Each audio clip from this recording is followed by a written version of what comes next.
on their FTO periods at their age and condition, being from other departments. You know, normally our rookies in our recruit class are young 22, 23-year-old kids, and these officers are doing a fine job. They have their boots on the ground, and they're already contributing to our safety platform here in Cincinnati. The Park Service has told us one of their most vital assets they've had in years past was mounted police officers. I know recently, in the past several years, any plan at this point to bring mounted officers back, or?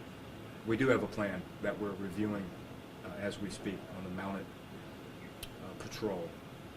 We have I've had several meetings with outside entities that are willing to step up and finance the mounted patrol should we choose to bring them back. I think right now we are just looking at the logistical issues of whether or not we have the manpower to do so right now. It may be one of those things that we wait until next spring and that 60-member recruit class is on the street. But certainly Cincinnati is a world-class city, and most world-class cities have a mounted patrol. And those entities, would you be able to share, who's kind of reached out to you about that, or? Not at this point. I'll hold on that and let them make that determination. But they are. Go ahead. I'm sorry, I didn't mean to interrupt. That's okay. Since we're already on the subject of body cameras, we're going to wait till after. Ask you a couple questions, if that's okay. Talk to us about the goal of wanting to start this pilot program that's going to be rolled out, I guess, on Monday with the body cameras. Okay. What is the ultimate goal? Yes, sir. To improve service delivery to the citizens of Cincinnati and make our officers safer. Period. It's been proven empirically that body cameras improve people's behavior. So if we can work through some of the logistical issues of when to turn them on, how to store data, how to retrieve data, whether or not our officers feel comfortable with them, the last thing I want is to have them have to think about something else while they're engaged in police work. I don't want them to take their eyes or focus off of what the matter at hand is. So we'll phase them in a wear test capacity and see if those officers who Captain Thigi has selected to wear test them like them, and we will place all of our confidence in their review and their report. Are there any privacy issue concerns about, where the boundaries are with the body cameras and interaction with civilians? That's one of the things that has to be worked through with the robust public records laws here. There obviously are going to be things that you're going to ask us for that we're going to have to redact out of those tapes. So we need to develop that platform, and we're looking at Mesa and some other agencies in order to do that. How many officers are going to be part of that program?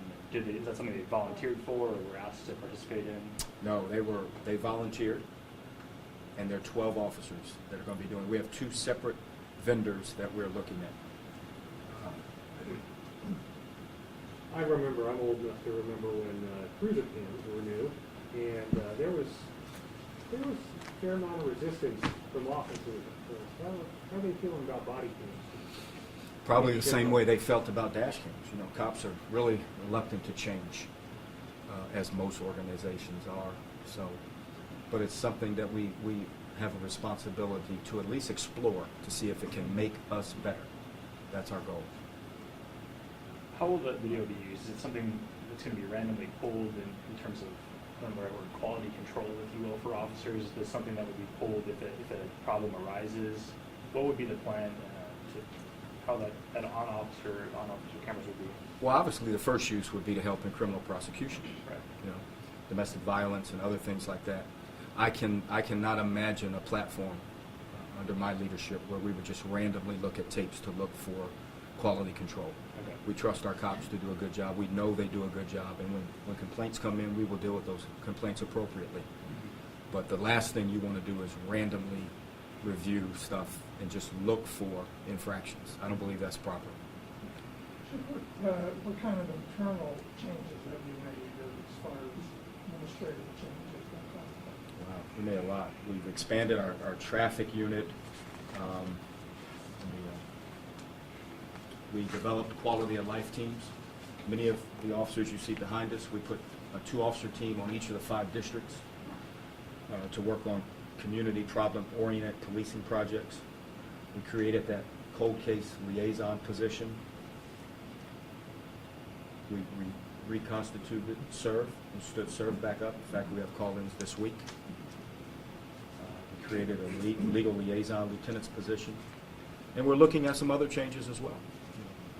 We're looking at how to become more efficient at what we do. We're looking at redrawing district boundary lines to improve service delivery to primarily the residents of District 3. District 3 has 9% more work than any other district in the city. And the folks of District 3 know that, and they know that they oftentimes do not have an officer free that can address their concerns and safety needs. We owe it to them to look into that. We have started retaking accident reports. Most major cities have cut that out. I believe that it's a service deliverable that is one of those things that you have to offer people. We can't spend 99% of our time and resources and energy chasing 0.5% of Cincinnati, which are the criminals. My platform is that we spend 99% of our time engaged in the community and helping people and serving people, and make that our priority. Community engagement, done the right way, segues naturally into community law enforcement.